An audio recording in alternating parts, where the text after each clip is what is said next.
My name is Walter Hartwell White. I live at 308 Negra Arroyo Lane, Albuquerque, New Mexico, 87104. This is my confession. If you're watching this tape, I'm probably dead, murdered by my brother-in-law, Hank Schrader. Hank has been building a meth empire for over a year now and using me as his chemist. Shortly after my 50th birthday, Hank came to me with a rather shocking proposition. He asked that I use my chemistry knowledge to cook methamphetamine, which he would then sell using his connections in the drug world. Connections that he made through his career with the DEA. I was astounded. I always thought that Hank was a very moral man, and I was thrown, confused. But I was also particularly vulnerable at the time, something he knew and took advantage of. I was reeling from a cancer diagnosis that was poised to bankrupt my family. Hank took me on a ride-along and showed me just how much money even a small meth operation could make. And I was weak. I didn't want my family to go into financial ruin, so I agreed.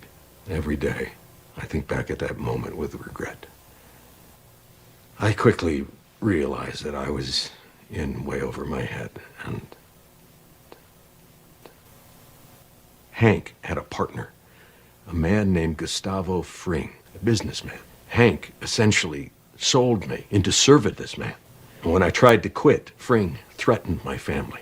I didn't know where to turn. Eventually, Hank and Fring had a falling out. From what I can gather, Hank was always pushing for a greater share of the business, to which Fring flatly refused to give him. And things escalated. Fring was able to arrange, I guess you call it a hit, on my brother-in-law. And it failed, but Hank was seriously injured. And I wound up paying his medical bills, which amounted to a little over $177,000. Upon recovery, Hank was bent on revenge. Working with a man named Hector Salamanca, he plotted to kill Fring, and did so. In fact, the bomb that he used was built by me, and he gave me no option in it. I have often contemplated suicide, but I'm a coward.